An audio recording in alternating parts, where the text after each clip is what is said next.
Bonjour et bienvenue à tous. Je suis Cécile Jacob, directrice juridique du groupe Essor et je vais animer cette session avec Nicolas Bousco, directeur général adjoint d'Essor Ingénierie. Bonjour. Je vous remercie d'être là pour votre premier webinaire de notre semaine sur la reprise de chantier, intitulé « Quel préalable opérationnel pour la reprise des chantiers ?» Donc, comme tous les professionnels de la construction, nous avons vu la quasi-totalité de nos chantiers s'arrêter. Un chiffre, 85% des chantiers sont arrêtés au 30 mars. Donc après la sidération, plusieurs organisations professionnelles, le gouvernement, plusieurs partenaires sociaux ont travaillé ensemble. Et jeudi dernier, l'OPP-BTP a sorti un guide de reprise des chantiers pour tous. La question est donc aujourd'hui concrètement, comment on s'y remet? Alors nous sommes à l'aube d'une reprise des chantiers et nombre de questions peuvent encore nous faire perdre beaucoup de temps. Alors nous, le groupe Essor, par la diversité de nos métiers, nous sommes en contact avec une multitude d'acteurs et nous voyons de multiples cas de figure, de multiples points de vue, parce que nous avons différentes casquettes. Investisseurs, promoteurs, maîtres d'ouvrage, maîtrise d'œuvre, OPC. Aussi, il nous a paru nécessaire de proposer un éclairage de terrain et des pistes de solutions concrètes. C'est pourquoi le groupe Essor vous propose aujourd'hui et jeudi de partager son analyse de la situation dans l'immobilier d'entreprise au regard du guide et de proposer un cadre méthodologique afin de concilier l'exigence sanitaire et les réalités opérationnelles, ainsi que le cadre juridique. 2 rendez-vous webinaires pour partager notre situation et proposer des pistes d'action. Donc, ce webinaire est ouvert à l'interaction. Vous pouvez nous poser vos questions avec la fonction questions-réponses de Zoom et vous pourrez voir les questions posées par les autres participants et même voter pour vos questions préférées. Nous répondrons bien sûr en priorité aux questions ayant reçu le plus de likes. Ce webinaire sera aussi enregistré et proposé en podcast pendant plusieurs semaines en libre accès si vous voulez revoir ce moment d'échange ou le faire partager à d'autres qui l'auraient manqué. Alors, avant de partager nos analyses, nous avons effectué un petit sondage pour avoir un feedback de votre part flash qui est apparu à votre écran et dont les résultats vont vous apparaître tout de suite à l'écran. Savoir quelle est votre position par rapport à la reprise des chantiers dans les jours prochains. Nous vous passerons les résultats en suivant. L'heure est venue de passer au contenu et nous voulons partager avec vous. Donc, je laisse maintenant la place à Nicolas Bousco, directeur général adjoint d'Essor Ingénierie et Conseil, qui est une entité du groupe Essor. Nicolas, vous êtes en relation avec une grande diversité d'acteurs, donc je vous laisse procéder à l'analyse de la situation. Merci Cécile. Bonjour à tous et merci d'être là. Comme a pu l'évoquer Cécile, en préambule, le positionnement du groupe Essor à travers un large panel de métiers de la construction nous permet de saisir toute la singularité de la situation actuelle et les difficultés inhérentes à cette situation. Devant les signaux contradictoires, les interrogations suscitées et l'urgence absolue de protéger nos équipes, de nombreux chantiers ont été mis à l'arrêt progressivement. Nous avons en tête de nombreuses questions ou des a priori venant impacter la possibilité d'un éventuel redémarrage. Il est incontestable que la sécurité de nos équipes sur le chantier est primordiale et elle ne souffrira d'aucun compromis pour assurer une reprise de l'activité. Les règles sanitaires à respecter par les acteurs du BTP face au coronavirus ont été étudiées par le gouvernement puis ont été diffusées aux entreprises. Ces règles ont été entérinées par les fédérations du secteur, comme la Fédération française du bâtiment, la CAPEB, la FNTP ou la Fédération des SCOP du BTP. Le guide regroupant ces mesures a été publié le 2 avril. Il est validé par le ministère du Travail et le ministère des Solidarités et de la Santé. Il est à destination de l'ensemble des entreprises du bâtiment et des travaux publics. Il détaille les conditions sanitaires satisfaisantes et les procédures prises et à prendre pour garantir la santé et la sécurité des salariés et des employeurs. Même si tous les acteurs de la profession n'ont pas encore été impliqués dans la réflexion, à l'instar des maîtres d'œuvre ou des architectes, cela devrait rapidement être le cas pour converger vers des règles communes et une position partagée. Dès lors, la question de l'anticipation, de la complexité opérationnelle d'une reprise des chantiers se pose indéniablement. Et devant les nombreuses difficultés et les questions que soulève incontestablement ce redémarrage, Il nous faut être solidaires et travailler de concert à un redémarrage en toute sécurité et dans les meilleures conditions. Nous vous proposons, à travers les quelques slides suivantes, notre compréhension du guide et la pédagogie simple et phasée qui en découle. Sur un projet de construction, les enjeux sont forcément communs et les risques partagés entre tous les acteurs de l'acte de construire. Le quadriptyque de chaque projet de construction, bien connu de tous, peut être la pierre angulaire de nos enjeux. L'enjeu sanitaire est prioritaire, tout d'abord, et inaltérable. Un seul mot d'ordre, aucune reprise de chantier ne peut avoir lieu en cas de risque pour les équipes. Le coût et le planning, avec les enjeux contractuels associés pour l'ensemble des acteurs. Comment limiter les impacts planning et assurer un nouveau suivi, nouvel ordonnancement et gestion fine de la collectivité, mais aussi comment assurer des livraisons de matériaux ou des mises à disposition d'engins. Reprendre l'activité, oui, mais avec quelle cadence adaptée. Comment maîtriser les coûts et les surcoûts et les partager équitablement. Mais aussi, est-il envisageable de suspendre les pénalités de retard? La qualité de réalisation. Comment s'assurer d'une bonne qualité de réalisation avec des interfaces qui sont plus difficiles à gérer? Il n'y aura pas ou peu de présence simultanée d'entreprise, des contrôles plus aléatoires par le maître d'œuvre ou par le bureau de contrôle, qui passeront moins sur le chantier ou qui ne passeront pas sur le chantier. La difficulté de mener des réunions de chantier dans le contexte actuel, qui apporte également son lot de questions. Dans ce contexte, le respect des règles de l'art partout, c'est primordial.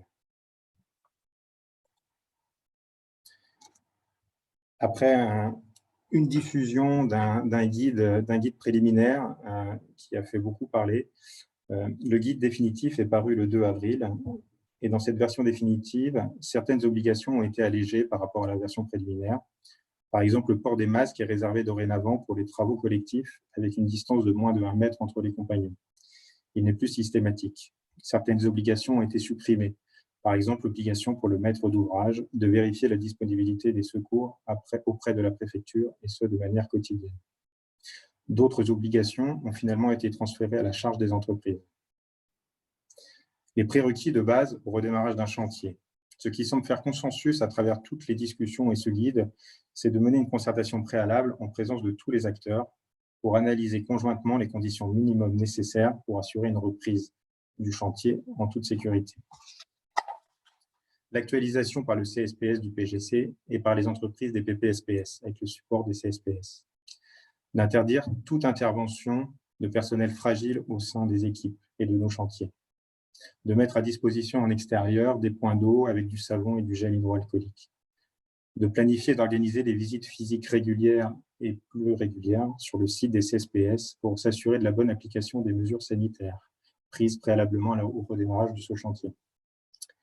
De limiter au maximum la coactivité à travers l'analyse fine de l'ordonnancement et du planning. Si on rentre dans le détail au sein de ce guide, les principes se décomposent en 5 grandes étapes successives qui permettent de s'assurer des conditions idoines à tout redémarrage de chantier. La concertation préalable est nécessaire. Une actualisation des documents, notamment ceux qui gèrent le chantier et qui le cadrent. Une préparation du site et une adaptation des installations de chantier. Et la formalisation contractuelle de ce redémarrage à travers les avenants contractuels, puis les OS de redémarrage. Nous vous fournirons en annexe de ce PowerPoint un exemple d'OS de redémarrage qui pourra vous servir dans le cadre de vos chantiers.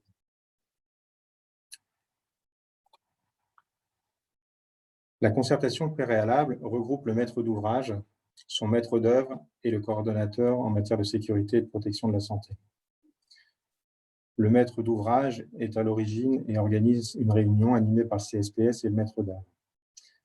Elle peut se dérouler de préférence en visioconférence ou en présentiel, à effectif réduit si cela n'est pas possible. Cette réunion doit permettre de définir quelles entreprises sont susceptibles de redémarrer, avec quelle capacité et quelle organisation, mais également sous quel délai on pourrait redémarrer. En fonction de la complexité du chantier et du nombre d'intervenants, une deuxième réunion peut être organisée avec les entreprises pour échanger sur l'ordonnancement et les interactions, mais aussi sur les complexités du chantier. Cette réunion se déroule en 2 temps. La première étape est un échange avec l'ensemble des entreprises, le maître d'œuvre, l'architecte, le CSPS et le bureau de contrôle, pour savoir qui est en mesure de reprendre et dans quelles mesures et conditions. L'entreprise doit au préalable avoir pris connaissance des nouvelles obligations du guide et confirmer qu'elle peut redémarrer malgré ces contraintes, distanciation de 1 mètre, outillage individuel, engin spécifique, encadrement de chantier, mode opératoire adapté, etc. Préalablement à cette réunion, les entreprises auront fait le même exercice avec leurs sous-traitants et fournisseurs. Le CSPS, quant à lui, prépare la liste des conditions sanitaires. Il convient, à ce stade, d'avoir une photographie précise des intervenants pouvant reprendre le chantier, mais aussi de l'état du chantier à l'arrêt de celui-ci et de son organisation de chantier. Base vie, accès, circulation, zone de stockage, coactivité. Les entreprises doivent répondre à un questionnaire et le signer en toute connaissance de cause. Le questionnaire est donné dans le guide et nous en avons extrait une version modifiable qui vous sera diffusée en annexe de cette présentation. L'entreprise devra déclarer vouloir et avoir la capacité de reprendre le chantier. Ou à l'inverse, si elle ne le veut ou ne le peut, elle devra clairement le faire savoir. Il faut également prévoir d'échanger en commun sur la base vie, la fourniture des savons, sacs à déchets, les points d'eau extérieurs, le gel hydroalcoolique, le nettoyage de la base vie. Et surtout définir le qui fait quoi. La deuxième étape, quant à elle, doit permettre de compiler l'ensemble des données récupérées à l'issue de l'étape 1. Elle doit permettre d'assurer une analyse conjointe entre le CSPS et le maître d'œuvre à destination du maître d'ouvrage. À partir du nombre prévisionnel d'intervenants prévus pour la reprise, il convient d'analyser les conditions d'intervention, tant en extérieur qu'en intérieur, le nombre de personnes prévues simultanément sur le chantier, ainsi que la coactivité et l'ordonnancement des tâches. À l'issue de ces deux étapes, un compte-rendu formalisera cette analyse et sera transmise à l'ensemble des intervenants, des entreprises au maître d'ouvrage. Nous vous joindrons également une trame de compte-rendu avec cette présentation qui reprend l'ensemble des thématiques à aborder au travers de cette réunion. Dans le cas spécifique d'une intervention sur un site occupé, une démarche similaire doit être menée avec l'utilisateur ou l'exploitant pour lui présenter les conditions de reprise du chantier, les mesures à appliquer avant le redémarrage et après le redémarrage. Il est également tenu de s'astreindre à ces mesures.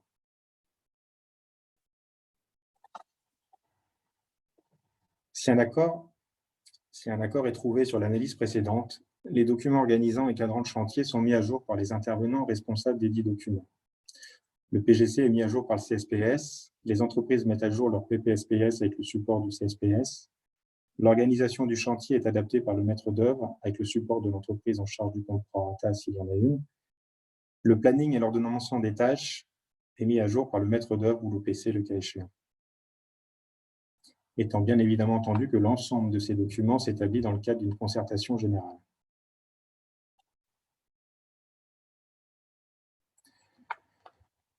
Le guide définit précisément les mesures à prendre relatives à l'organisation du chantier, à l'adaptation des règles usuelles de fonctionnement d'un chantier, mais aussi les installations de chantier. Ces actions sont pilotées par le responsable du compte prorata ou par l'entreprise générale, ou par défaut par le maître d'ouvrage si le projet n'est pas pourvu d'un compte prorata. À titre d'exemple, nous pouvons évoquer les prérequis suivants.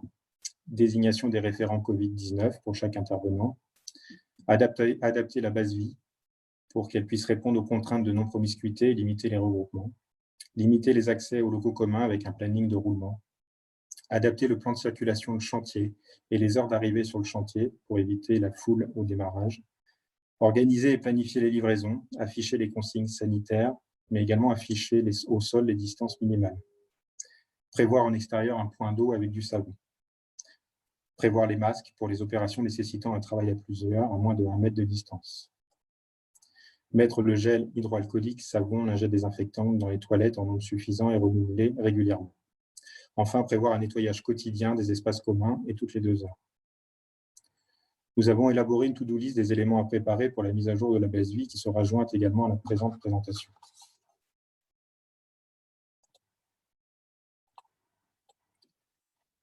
Enfin, les étapes 4 et 5 prennent en compte la formalisation contractuelle, qui est la dernière étape indispensable à un redémarrage. Il convient de faire des avenants de régularisation avec l'investisseur, l'acquéreur ou l'utilisateur, le cas échéant.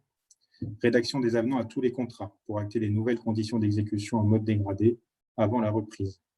Extension des missions du CSPS, extension des missions du maître d'œuvre et de l'OPC, adaptation des marchés de travaux pour les entreprises, avenant aux prestataires en charge du ménage sur le chantier, rédaction de l'ordre de service de redémarrage.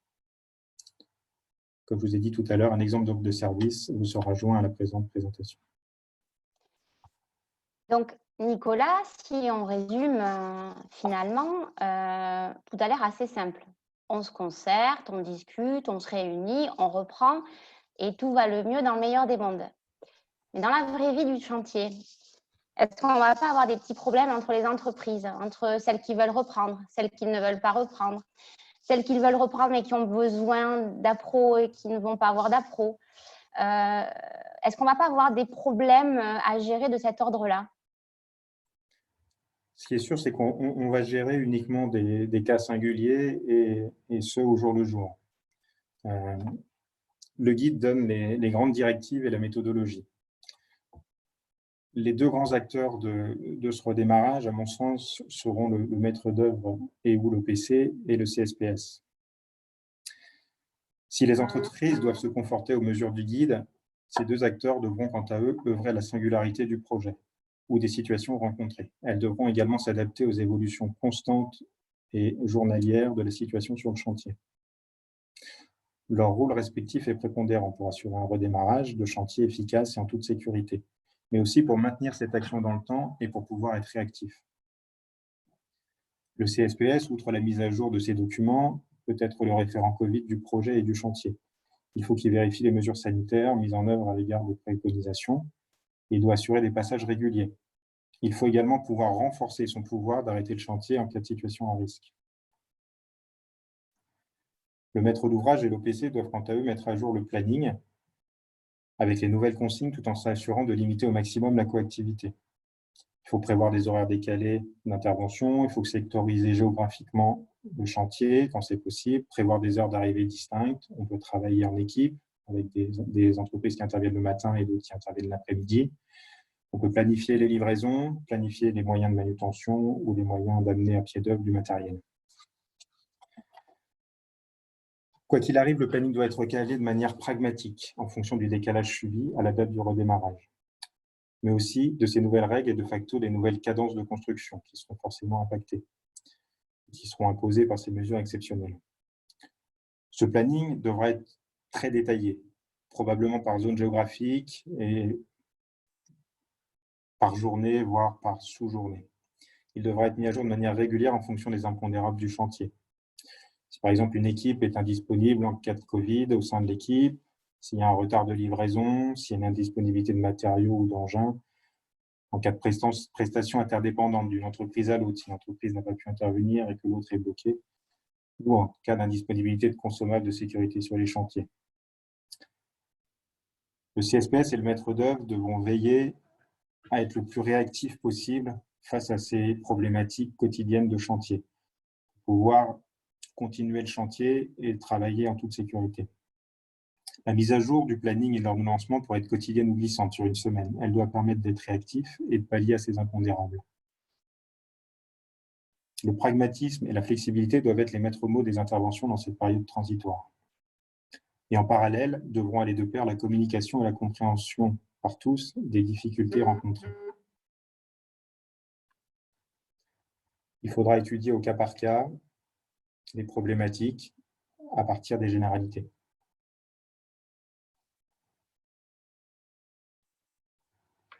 On peut aussi envisager, sur la base de procédures éprouvées et largement usitées dans le monde de la pétrochimie ou de la pharmacie, de mettre en place des méthodes de management et d'animation HSE, hygiène, sécurité, environnement, qui sont basées sur le principe de la pyramide de Bird et de l'amélioration continue.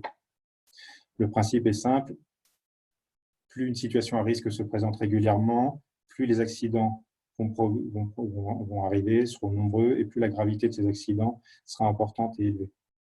Il convient donc de détecter en amont ces situations à risque afin d'agir sur ces situations et qu'elles ne surviennent pas à un accident, et ce afin de les réduire. Cela peut être managé avec les mises en place d'une série d'outils qui pourraient être adaptés à la situation. Cela commence par une vigilance de tous les acteurs sur les comportements à risque.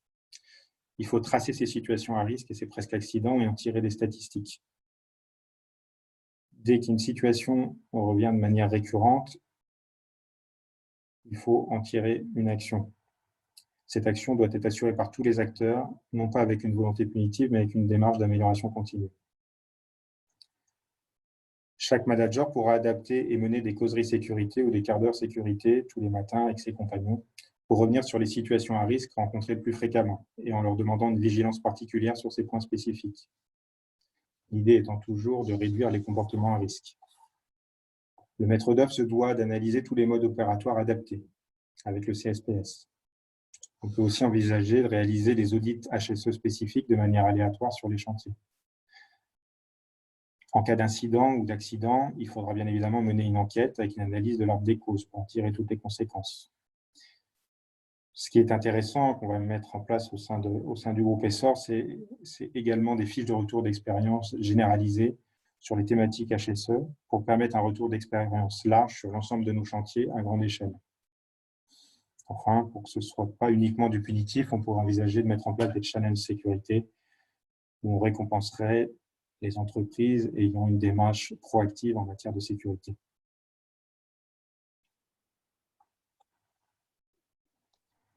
D'accord.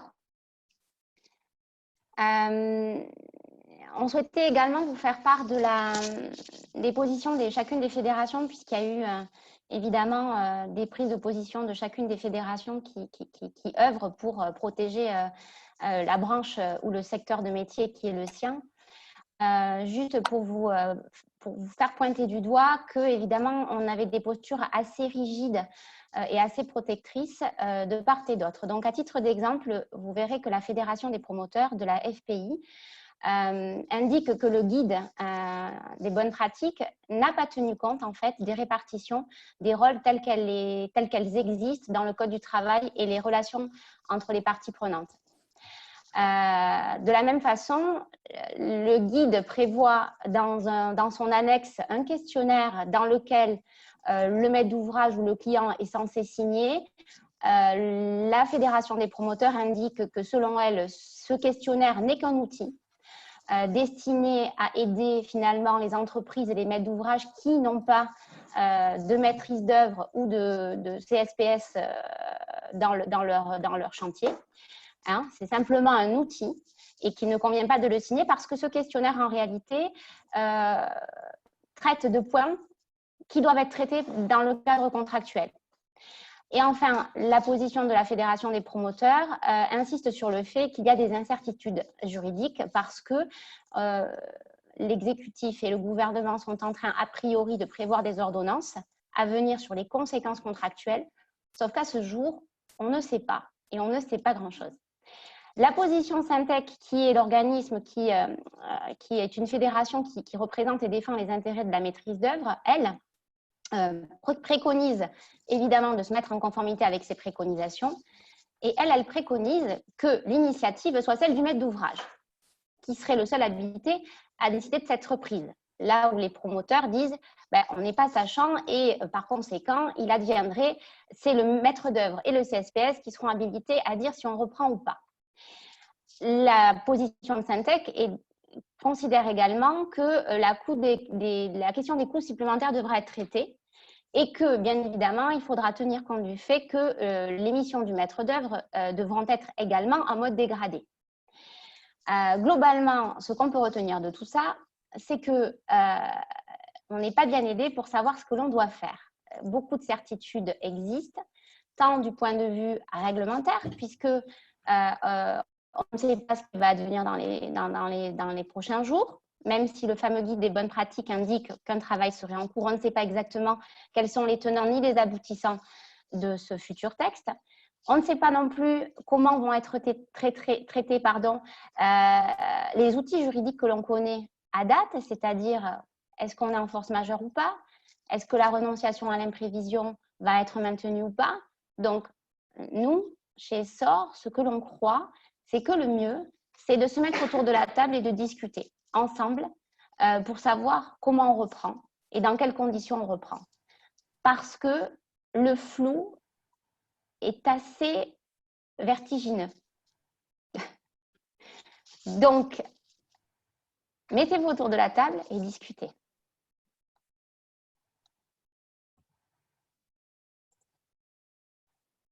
Pour synthétiser les précédents éléments, il est clair que la situation est inédite et complexe, que nous sortons complètement de tout cadre et méthode de travail habituel. Il paraît indéniable que nous n'en sortirons pas sans un dialogue constructif et participatif, comme l'a dit Cécile. Il semble nécessaire pour tous de créer ensemble les meilleures conditions de reprise sur nos projets et de trouver une méthodologie de reprise acceptable par tous. À compter de la publication du guide au PPBTP, nous avons dorénavant des préalables impératifs à suivre pour assurer la sécurité de l'ensemble des intervenants. Face à cette période d'instabilité, la concertation est la meilleure réponse à apporter. Et nous avons tout intérêt à mener cette concertation au plus tôt et ensemble. Le maître mot serait de trouver un consensus, en bon père de famille, d'adapter les mesures dans une méthode opérationnelle simple et rationnelle, mais en assurant la traçabilité nécessaire. Il faut assurer un redémarrage adapté à la situation du projet et graduel en fonction des différents chantiers. Dans cette situation inédite et extrêmement complexe, il est évident que nous ne pouvons pas faire l'économie de nous parler, en bonne intelligence et en étant à l'écoute de l'autre dans l'intérêt du bien commun.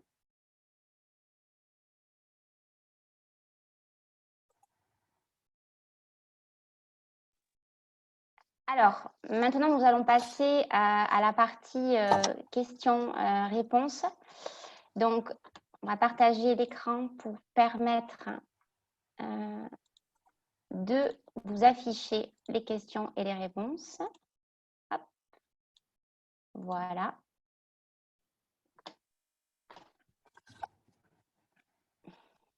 Je vais remettre un écran. Alors, parmi les questions et les réponses, Nicolas, première question, quelle est la durée de ce processus de concertation préalable?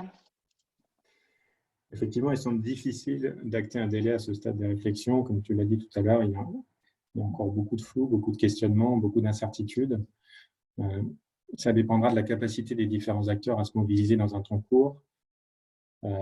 Ça dépendra aussi des accords ou des refus de plusieurs acteurs à la reprise.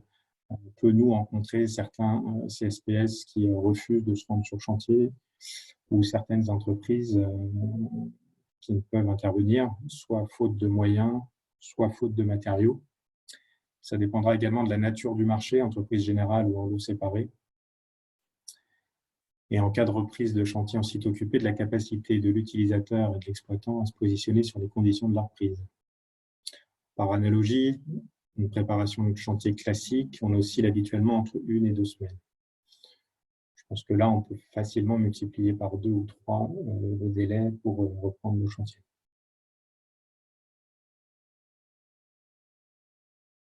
Merci Nicolas. Deuxième question, pardon. Doit-on attendre d'avoir les masques pour reprendre? Donc, dans la version définitive du guide, les masques ne sont nécessaires que pour les opérations où des compagnons travaillent simultanément et à proximité, à moins de 1 mètre de distance les uns des autres. Tous les autres travaux peuvent être exécutés en respectant strictement cette distance et donc n'ont pas besoin de prévoir des masques dans ces interventions. En revanche, il faut rappeler que le port des gants est fortement recommandé. Merci. Le maître d'ouvrage ou le maîtrise d'œuvre doivent-ils disposer de masques pour aller sur le chantier? C'est un peu la même approche que la question précédente. La difficulté sur la maîtrise d'ouvrage, la maîtrise d'œuvre et les managers de chantier et la réalisation et la tenue des réunions de chantier. Autant que faire se peut, il faudra qu'elles se tiennent à l'extérieur. Si elles se tiennent à l'intérieur, il faudra bien évidemment prévoir les mesures nécessaires avec les distances entre les différents intervenants, une aération du local et un nettoyage systématique après la réunion. Normalement, les maîtres d'ouvrage et les maîtres d'œuvre n'ont pas à être à proximité immédiate d'autres personnes. Si c'est le cas, elles n'ont pas besoin de masque pour aller sur le chantier. D'accord, merci.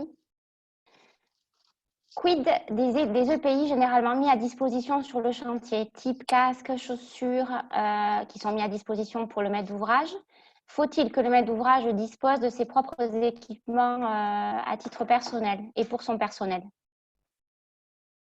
Je vais directement à la conclusion. Effectivement, au-delà des préconisations du guide, il est à privilégier que les personnels viennent sur le chantier avec leurs propres EPI dans la mesure du possible. Si ce n'est pas possible, effectivement, on voit bien sur l'ensemble de nos chantiers, des EPI sont mis à disposition des visiteurs, que ce soit maîtrise d'ouvrage ou visiteurs. Dans ce cas-là, il conviendra, dans le cadre du nettoyage de chantier, de prévoir la désinfection des EPI après chaque utilisation. Cela suppose de mettre à disposition des lingettes désinfectantes, voire un point d'eau. Merci.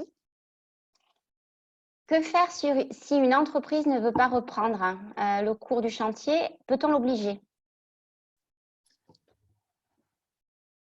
Le guide indique clairement que ce n'est pas possible. Comme il s'agit d'une mesure sécuritaire et sanitaire, il est considéré que seul le chef d'entreprise est en capacité de savoir s'il peut ou non respecter les consignes et les préconisations du guide. Donc, la réponse est non. Donc, je vais corser la question. Donc, dans ce cas-là, qu'est-ce qu'on fait avec cette entreprise? Il faut... on ne pourra pas la forcer à redémarrer. Donc, il faut soit trouver une alternative avec un sous-traitant qui pourrait prendre, soit il faut temporiser ces interventions, autant que faire se peut, en espérant que ça ne bloque pas l'avancée du chantier. Merci. Quel est le rôle du référent Covid? Le référent Covid est un interlocuteur privilégié dont le rôle est d'assurer une communication claire et de qualité entre les collaborateurs d'une même entreprise.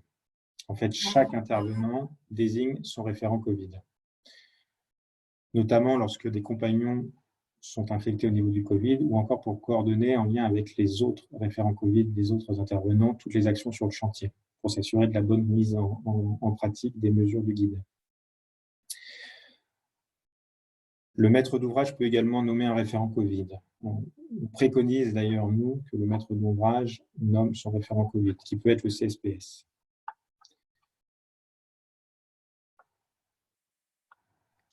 D'accord, merci.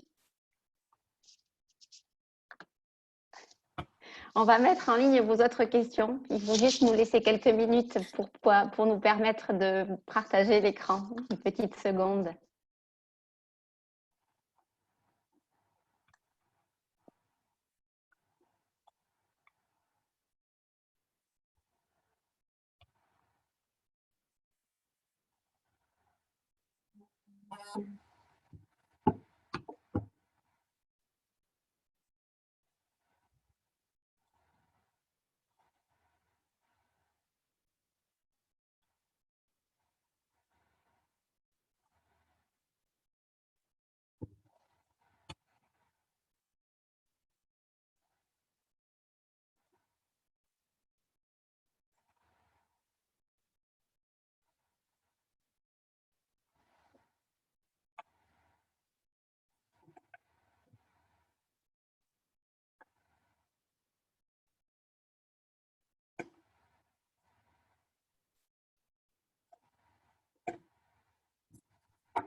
Voilà, pardonnez-moi. Donc, Nicolas, est-ce qu'il y a un risque pénal à faire reprendre les chantiers aux compagnons et à tous ceux qui doivent s'y rendre si jamais l'un tombe malade du Covid-19? Au terme de la loi, il est clair que l'employeur doit prendre les mesures nécessaires pour assurer la sécurité et la santé physique et mentale des travailleurs. Cette obligation est une obligation de moyens, renforcée dans l'état actuel des choses. L'employeur peut s'exonérer de sa responsabilité en prouvant qu'il a mis en œuvre toutes les mesures de prévention nécessaires, en lien avec le guide. Ainsi, il n'incombe pas à l'employeur de garantir l'absence de toute exposition des salariés à des risques, mais de les éviter le plus possible. S'ils ne peuvent être évités, il faudra les évaluer à l'aune d'une analyse de risque en fonction des recommandations du gouvernement et mettre en place des mesures permettant de réduire ces risques. Merci.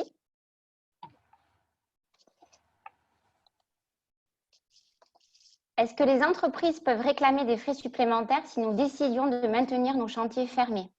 Dans cette hypothèse, elles ne peuvent plus facturer et nous les mettrions en difficulté.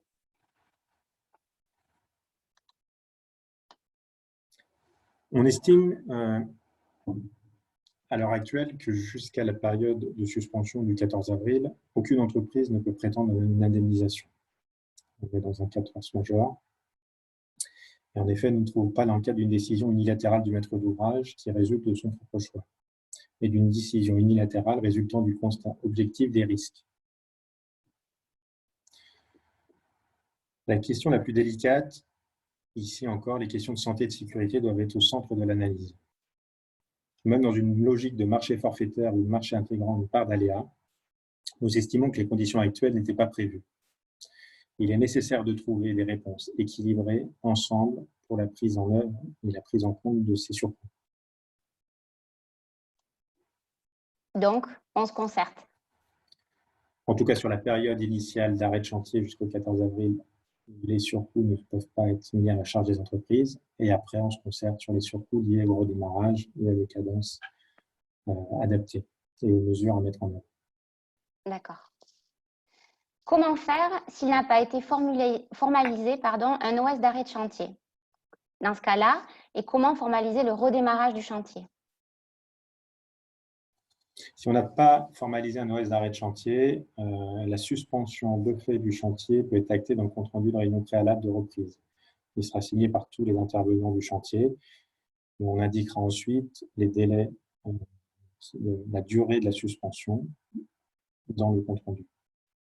Il sera opposable à tous. D'accord.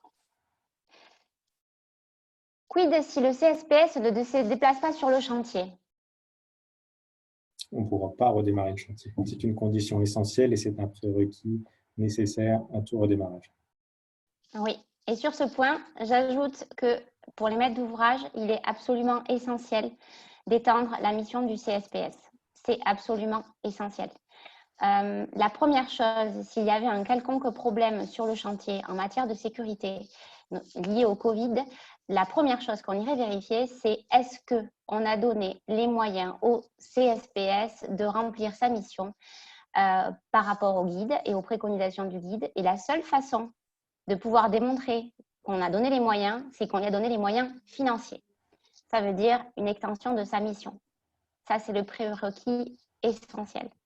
À défaut, ce pourrait être compliqué. À noter en plus qu'il faut même aller jusqu'à donner expressément la possibilité au CSPS de prononcer la suspension ou l'arrêt du chantier dans l'hypothèse où éventuellement il y aurait une aggravation des règles de confinement, exemple confinement total, et où dans le cas où le CSPS constaterait qu'il y a des défaillances dans les mises en place de sécurité de préconisation du guide. C'est absolument important. Donc, si je résume, on étend sa mission, si possible, on le nomme référent Covid, et enfin, on lui donne le pouvoir d'arrêter le chantier si jamais il juge que c'est nécessaire de le faire. Question suivante. Comment gérer l'imbrication des tâches?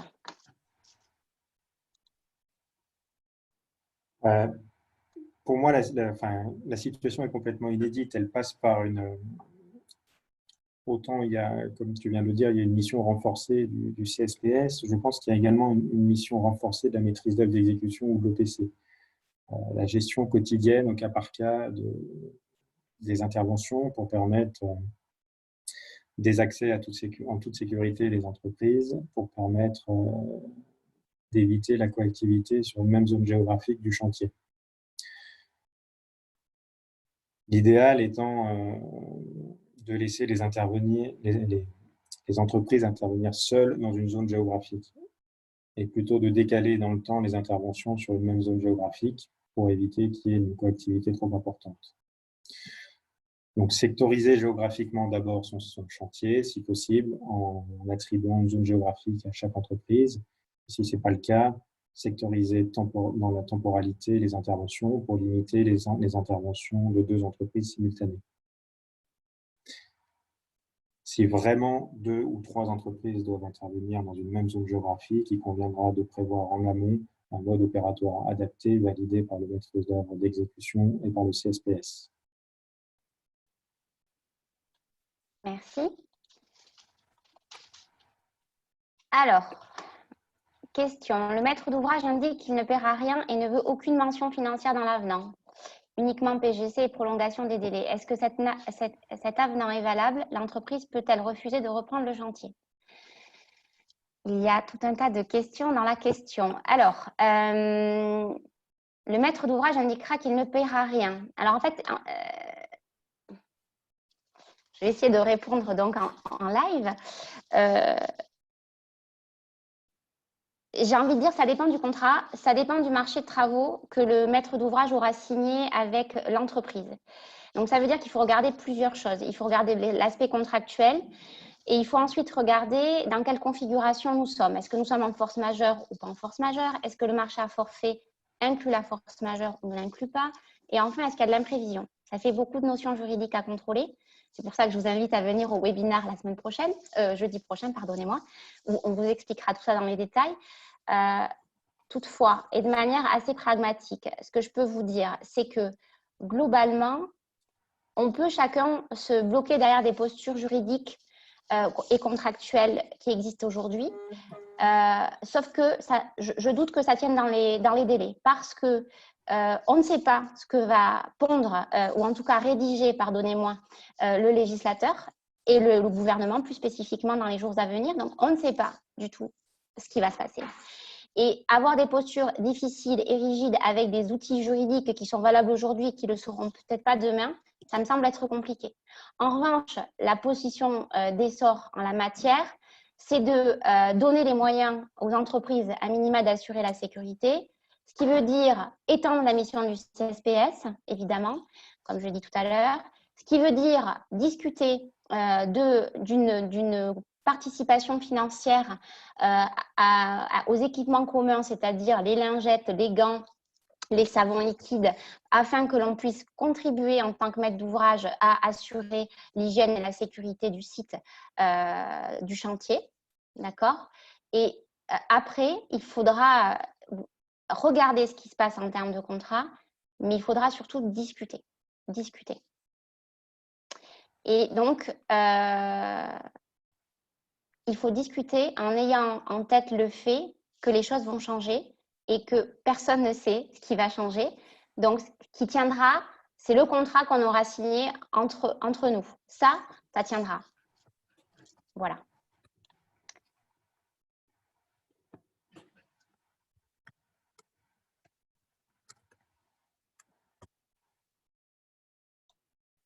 Donc, nous avons relevé le nombre de questions.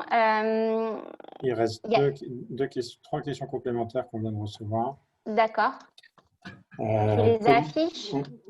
Ouais, non, elles sont par mail. Comment faire si le maître d'œuvre ne veut pas se déplacer sur site? Il n'est pas indiqué expressément dans le guide que la présence sur chantier du maître d'œuvre est obligatoire. Pour autant, sa présence ponctuelle est fortement conseillée pour la gestion du planning, pour la gestion de la vérification de la qualité, la gestion des interfaces, la vérification de la bonne réalisation des ouvrages. On peut éventuellement pallier à son absence via un reportage photographique qui serait réalisé par les entreprises. Ce que je peux peut-être rajouter du strict point de vue juridique sur ce point, c'est de dire que globalement, le chantier va être pris en mode dégradé. En mode dégradé, ça veut dire que tout le monde va reprendre en mode dégradé, en ce, y compris le maître d'œuvre. Donc, ça veut dire quoi? Ça veut dire que l'on doit aussi adapter les missions du maître d'œuvre, qui évidemment ne va pas pouvoir faire des réunions de chantier dans le bungalow avec toutes les entreprises, qui va devoir privilégier la visioconférence. Il va falloir également privilégier les réunions à l'air libre. Et donc, ça veut dire qu'il faut avoir en tête qu'on ne peut pas demander non plus au maître d'œuvre de conserver les mêmes obligations que celles en dehors de la crise sanitaire. Ça suggère qu'il faudra qu'il s'adapte et que l'on accepte qu'il s'adapte. il peut aussi passer en dehors des horaires d'intervention des entreprises pour vérifier la bonne conformité des travaux et vérifier l'avancement pour mettre à jour son planning.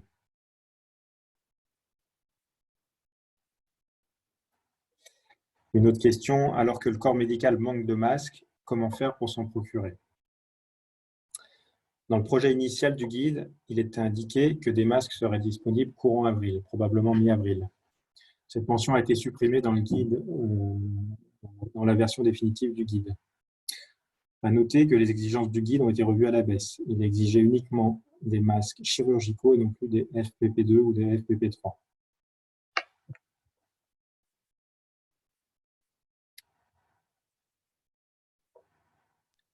Je vais faire dérouler les questions qui sont en direct, si vous voulez bien, pour essayer de voir si on peut essayer d'y répondre.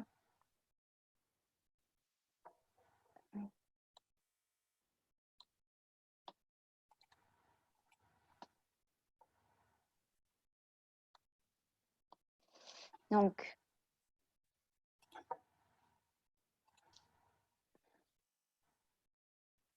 alors, il n'y a pas d'OS d'arrêt entier. Oui, c'est possible. Dans ce cas-là, s'il n'y a pas eu d'OS d'arrêt de chantier, la question est de savoir si le chantier s'est quand même poursuivi. Ça, c'est la première chose.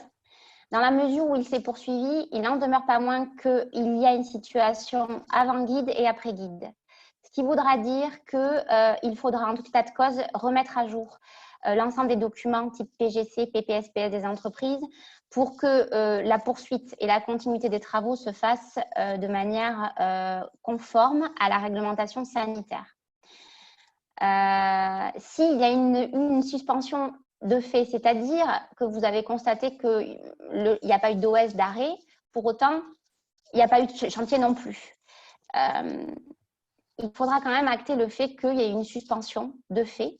Et ça suggère qu'en conformité avec ce que préconise le guide, on soit obligé de repartir dans une concertation préalable telle qu'elle est préconisée, alors même que vous n'avez pas eu d'OS de chantier. Et donc, finalement, le compte-rendu de réunion de concertation préalable que vous allez mettre en place devra mentionner le fait qu'il y a eu cette suspension et de considérer que l'on reprend sans OS. Mais pour autant, l'étape avenant avec chacune des entreprises nous semble quand même essentielle avant un redémarrage immédiat, effectif, pardon. Alors, j'essaye de suivre au fur et à mesure. Alors que le corps médical se plaint du non-respect du confinement, quels sont les arguments pour réouvrir les chantiers dès à présent? C'est une très bonne question qui a de multiples réponses, à la fois économiques, à la fois juridiques, à la fois sans doute business. Ce que je peux vous dire, c'est que du point de vue du contrat et du juridique, en tout cas, jusqu'à la publication du guide, très clairement, les conditions sanitaires n'étaient pas réunies, ou en tout cas étaient difficilement satisfaisantes pour permettre de continuer le chantier. Et donc, on peut considérer qu'on ne pouvait pas décemment poursuivre le chantier, et donc, on était empêché, et donc, on était dans le cas de force majeure. Ça veut dire que la force majeure suspend les délais, et ça veut dire que personne n'a de pénalité. C'est ça que ça veut dire la force majeure. Postérieurement à la publication du guide, on considère que par des mesures appropriées, on peut remédier à cet empêchement et que l'on peut donc reprendre les chantiers. Et donc, du point de vue de plein d'interlocuteurs, ça va être compliqué de justifier qu'on n'ait pas repris, malgré le fait que, effectivement, il y a un discours de l'autre côté qui est paradoxal, qui dit il ne faut pas sortir, il faut être confiné. La problématique, là, elle est d'ordre plutôt philosophique, j'ai envie de dire, mais si je m'en tiens au strict point de vue juridique, ce que je peux vous dire, c'est qu'à partir du moment où on nous donne les moyens de reprendre, juridiquement, on est censé reprendre, tant à l'égard de son investisseur, de son client, qu'à l'égard des entreprises, qu'à l'égard de l'État, qu'à l'égard de l'ensemble des intervenants à l'acte de construire et globalement de la société. on est obligé d'essayer de reprendre, de se concerter pour savoir si l'on peut reprendre, malgré d'autres injonctions paradoxales par rapport au fait qu'il faut être confiné. Toutefois, j'ajoute que ce guide est justement là pour traiter de cette injonction paradoxale, c'est de dire oui, on est confiné, oui, on est en crise sanitaire, donc on adapte les règles de coactivité du chantier pour ne pas mettre en péril ce confinement. Donc, en fait, c'est une mesure appropriée dans le cadre du confinement. Voilà ce que je peux vous dire. Le SPS m'indique qu'il ne se déplace pas sur site pendant la période de confinement. Donc, dans ces cas-là, le guide est très clair. Si le SPS ne fait pas des visites physiques régulières, confinement, pas confinement, et là, spécifiquement pendant la période de crise sanitaire, pas de reprise possible. C'est très clair. Si votre CSPS ne peut pas se rendre physiquement et régulièrement sur le chantier, on ne peut pas reprendre le chantier. Dans ces cas-là, ce que je recommande, c'est qu'ils vous l'écrivent. Et là, à ce moment-là, vous avez les moyens de dire qu'on ne peut pas reprendre parce que c'est trop à risque. Doit-on comprendre qu'à cette heure, il est fort probable que le processus de concertation va démarrer à partir du 15 avril? Alors, j'ai envie de vous dire que selon ce que l'on vit chez Essor, dans les différentes filiales et donc les différents métiers, que ce soit en maîtrise d'œuvre, en promotion, en maîtrise d'ouvrage ou en tant qu'investisseur, les choses commencent à bouger cette semaine parce qu'on considère qu'à partir du moment où le guide a été publié le 2, on doit se concerter cette semaine.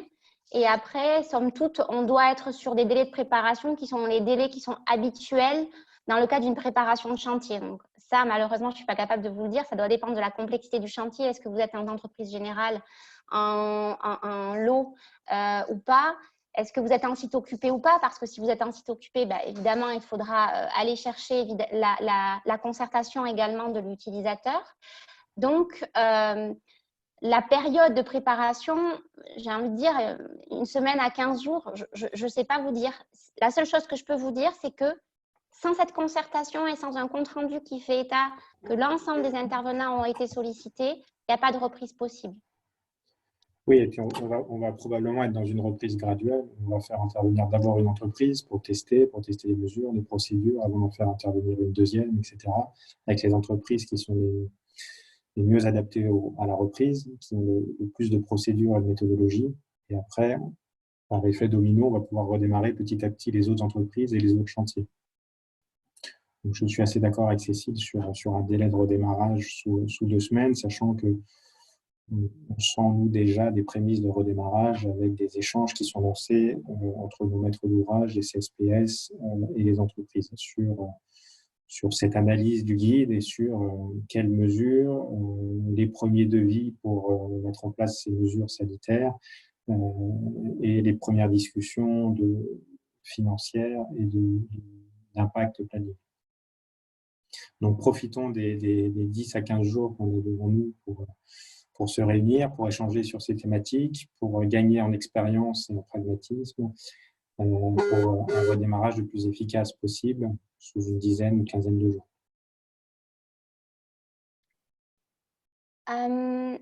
Ensuite, comment gère-t-on les successions de tâches imbriquées entre plusieurs corps d'État sur un même ouvrage, plâtrier, électricien, plombier? Il me semble, Nicolas, que tu avais répondu tout à l'heure. La seule chose qu'on peut rajouter, c'est que il n'y a pas vraiment de solution si ce n'est le bon sens chantier. C'est ça, et puis il faut séparer au plus possible les tâches qui n'ont pas besoin d'être faites en parallèle.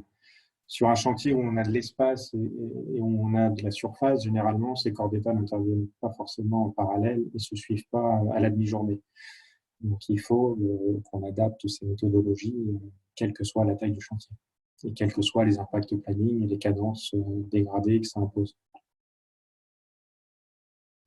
Peut-on mettre le CSPS en demeure de répondre à une éventuelle demande de fermeture ou réouverture du chantier sans risque pénal s'il ne souhaite pas se rendre sur le site? En cas de non-réalisation ou non-réponse, peut-on résilier son contrat pour faute? Alors, les résiliations en période de confinement, ça va être compliqué de manière globale. Les ordonnances qui ont été prises récemment, en gros, on empêche toute forme de résiliation ou de caducité ou de résolution contractuelle. pour plus d'informations, je vous renvoie au prochain webinaire de jeudi. Mais globalement, ce qu'on peut dire, c'est qu'à partir du moment où toutes les conditions requises, c'est-à-dire publication du guide, agréé par le gouvernement, c'est quand même pas négligeable. Vous devez écrire à votre CSPS pour lui demander de reprendre pour se mettre en conformité. S'il refuse, il faut qu'il vous l'écrive. Et après, il faut tenter de trouver évidemment un autre CSPS parce que vous avez l'obligation d'essayer de reprendre à minima vis-à-vis de vos clients. Et vous avez aussi, si les entreprises le demandent, l'obligation de concerter pour voir si on peut reprendre ou pas. Sinon, il y aura des conséquences financières et juridiques au fait de dire non sans raison, puisqu'on ne sera plus dans la force majeure, comme je vous l'ai indiqué tout à l'heure. Donc, vous lui dites, il faut reprendre, hein, ou alors, effectivement, vous essayez de trouver un autre CSPS pour reprendre. En revanche, vous ne pourrez pas invoquer la faute. C'est toute la difficulté de la période, c'est que comme il s'agit de risques sanitaires et de crise sanitaire, on considère que personne n'est en capacité de pouvoir se mettre à la place de l'employeur de chacune des intervenants à l'acte de construire. En fait, chaque employeur et chaque chef d'entreprise doit choisir lui-même ce qu'il décide de faire ou de ne pas faire en matière de sécurité. Donc, que ce soit une entreprise, que ce soit un fournisseur, que ce soit un prestataire, si l'on vous dit non, je ne suis pas en capacité de reprendre, vous ne pouvez que acter cette difficulté et vous ne pouvez pas résilier ou mettre des pénalités ou que sais-je d'autre. Vous devez l'accepter et faire avec parce qu'il doit assurer la sécurité de ses collaborateurs. Les grands groupes de CSPS nationaux, en tout cas, se mettent en ordre de bataille. Ils ont déjà analysé le guide, ils ont sorti déjà des premiers tableaux, des premières matrices de responsabilité et de rôle et de responsabilité. Ils sont en train de creuser cette notion de référent Covid. Donc, ces grands groupes-là, en tout cas, sont prêts à redémarrer et sont plutôt moteurs sur ces actions. Donc, il faut espérer effectivement que les entreprises de taille un peu plus modeste sauront prendre le pli et suivre la dynamique. Autre question, peut-on substituer l'entreprise qui ne veut pas reprendre son activité? Là, j'ai envie de vous dire non plus. À circonstances exceptionnelles, mesures exceptionnelles, la difficulté que j'ai aujourd'hui à vous répondre sur ce point, c'est que le guide exprime le fait que le gouvernement va prendre des dispositions réglementaires, donc une ordonnance avec des règles pour encadrer ce genre de situation et notamment surtout ne pas, comment dirais-je, pénaliser l'entreprise qui ne peut pas reprendre parce qu'on considère que si elle refuse de reprendre, c'est qu'elle est de bonne foi et que donc elle ne peut pas reprendre. C'est la nuance. En crise sanitaire, ce qu'elle ne ferait pas, on peut pas, voilà, c'est qu'elle ne peut pas. C'est une histoire de capacité. C'est toute la difficulté de la période. Donc, à ce titre-là, j'ai envie de vous dire que non, vous ne pouvez pas la substituer, sauf, bien évidemment, accord avec elle. C'est-à-dire que si vraiment vous êtes embêté, on fait une résiliation amiable où par voie contractuelle, avec l'accord des deux parties, on se met d'accord pour traiter de cette possibilité-là.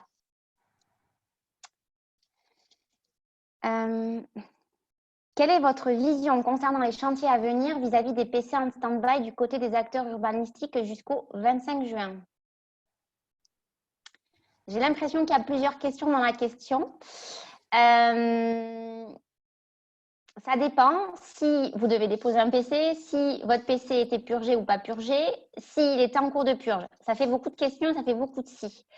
Ça, je vous propose de vous en reparler dans le webinaire d'essor, qui aura lieu jeudi, parce qu'en fait, ça dépend de l'état où on en est par rapport au PC en question. Est-ce qu'on l'a déposé? Est-ce qu'on l'a affiché? Est-ce qu'il était en cours d'affichage ou est-ce qu'on doit le déposer?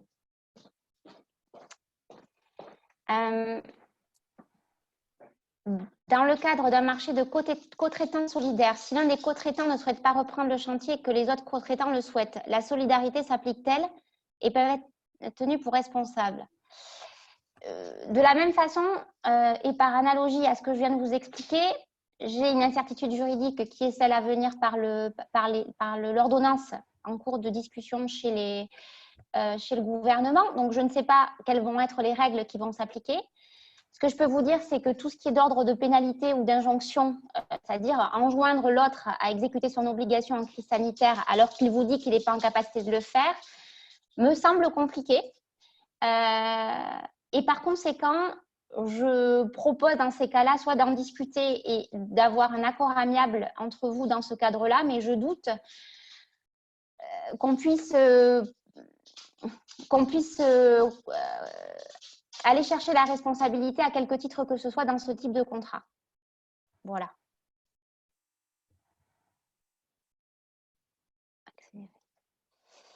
Alors, dans la mise à jour du PGC, le CSPS a notifié pas de coactivité entre les entreprises. Nicolas? Pour moi, on ne peut pas le modifier. Le CSPS a sa responsabilité dans la rédaction du PGC et il faut prendre en compte cette demande, sauf à une concertation entre lui et les entreprises pour montrer qu'on peut travailler en collectivité en toute sécurité. S'il souhaite mettre en œuvre cette démarche, on ne peut pas aller à l'encontre de cela.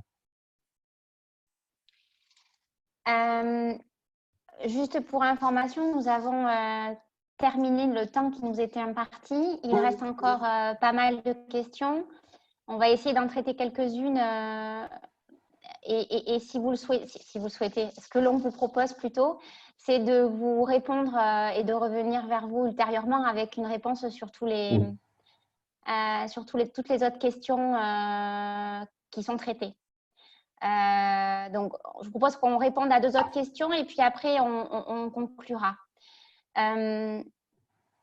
Nicolas, je pense que ça, c'est une question pour toi. Dans un marché en corps d'État séparé, si l'une des entreprises dont les tâches sont sur le chemin critique refuse de reprendre le chantier et que l'ensemble des autres entreprises reprennent le travail, quel intervenant sera tenu pour responsable du retard lié à l'absence d'intervention d'un autre intervenant? C'est toute la difficulté, même dans un cas extérieur à une crise comme celle qu'on traverse, il y a une entreprise qui fait défaut et que les autres entreprises sont bloquées par l'intervention de cette entreprise, elles ne peuvent être tenues responsables du retard. Donc là, on est dans un cas où en plus, on traverse une crise sanitaire avec des mesures à mettre en œuvre qui sont des prérequis avant tout redémarrage. Donc, je pense que les intervenants ne pourront pas être tenus responsables du retard. Il faut vraiment travailler en toute transparence et essayer de trouver des solutions tous ensemble. Il y a 2 autres questions qui me semblent intéressantes. Les autres aussi, mais parce que je pense qu'elles étaient dans le cadre vraiment du webinaire d'aujourd'hui. Nous sommes MOE au PC. Peut-on exiger du MOA la fourniture de masques, gants sur les chantiers pour assurer nos visites et nos réunions? Non, vous ne pouvez pas exiger ça du MOA. En fait, l'obligation telle qu'elle figure dans le guide, c'est une obligation qui incombe à chaque entreprise qui se rend sur un chantier. Le guide ne mentionne pas qui doit faire quoi.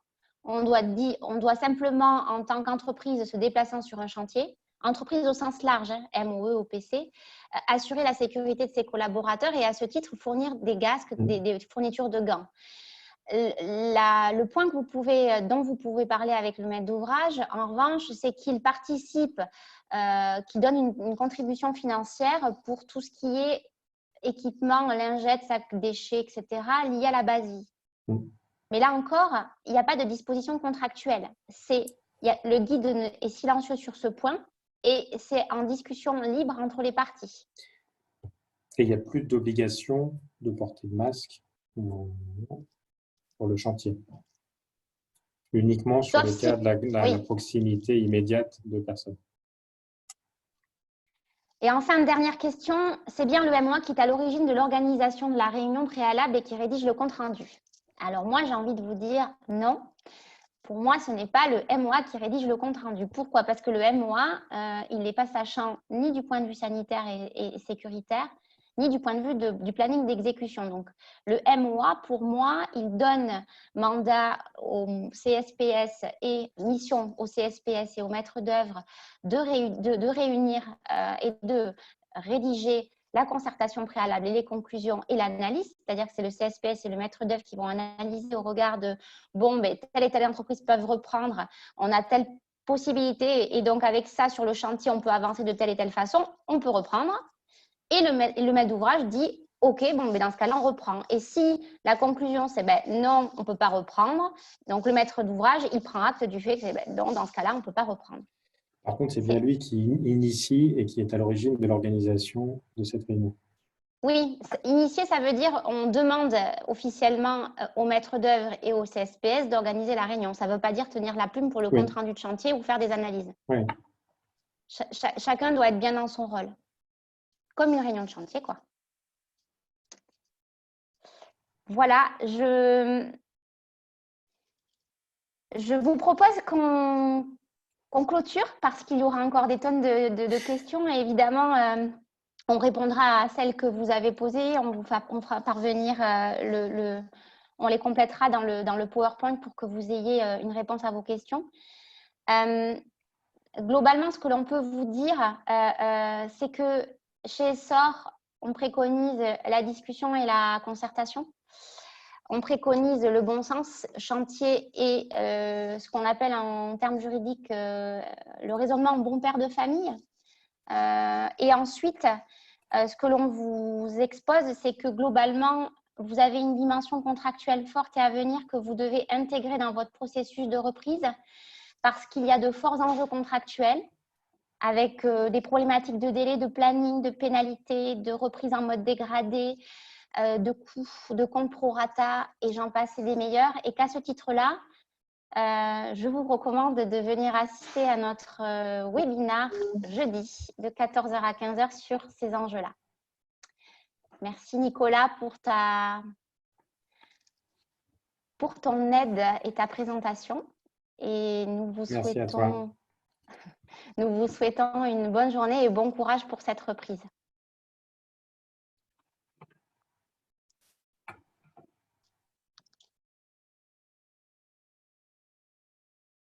Merci à tous pour votre participation. Merci. Merci. Au revoir. Au revoir.